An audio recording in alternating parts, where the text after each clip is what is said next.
आणि आता बातमी वाशिमची। आतापर्यंत निव्वळ पारंपरिक शेतीवर अवलंबून असलेला वैदर्भीय शेतकरी आज आधुनिक शेतीकडे वळतोय।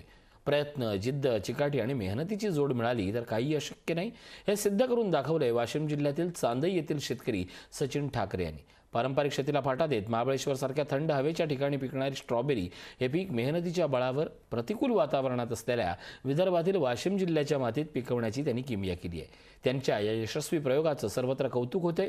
चला तर जाऊया वाशिमच्या स्ट्रॉबेरीच्या शेतात।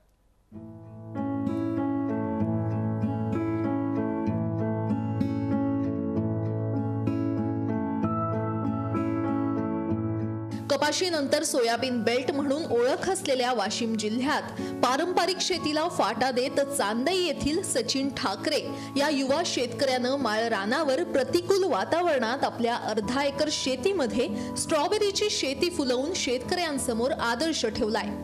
सचिन ठाकरे यांच्याकडे 5 एकर वडिलोपार्जित शेती आहे। इतर शेतकऱ्याच्या तुलनेत आपल्या शेतीतून अपेक्षित नफा मिळत नसल्यानं या शेतीत नवीन प्रयोग करण्याचा निर्णय सचिन ठाकरे यांनी घेतला।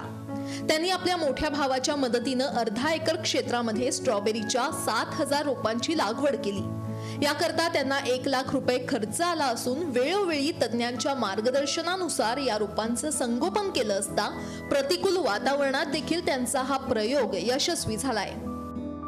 माझ्याकडे 5 एकर शेती आहे आणि त्या शेतीतनी मी सफरचंद आणि आंबा लावला।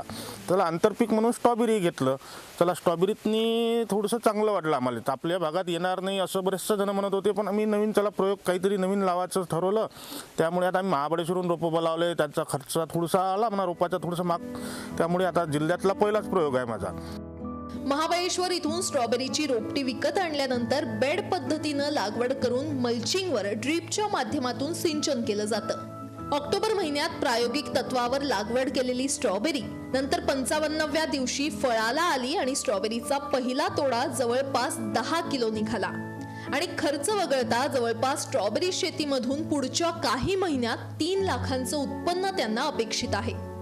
त्याचं उत्पन्न खूप चांगलं झालं। आता 3रा तोडा असल्यामुळे आज थोडासा माल कमी जास्ती निघत आहे। सुरुवातीला 10 किलो निघाला, 2रा तोडा 20 किलो निघाला, आज जवळपास माल 30 किलो निघाला आणि रेट पण चांगले आहे। 300-350 रुपये किलोचे आज रेट मिळत आहे। आमचं वाशिम मार्केटलाच माल विकल्या चाललेला आहे। प्रवीण मधुकर ठाकरे यांची शेती सर्व शेतकऱ्यांनी पाहून जर त्या प्रकारे शेती केली तर खरोखर आज शेतकरी हा आदर्श शेतकरी म्हणून वाखाणण्याजोगा होईल व त्याला नफासुद्धा खूप मिळेल।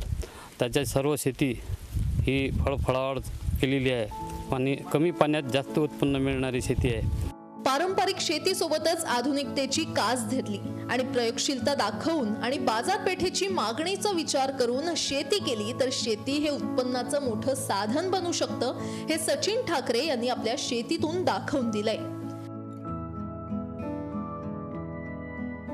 गोपाळ व्यास, वाशिम, लोकशाही न्यूज।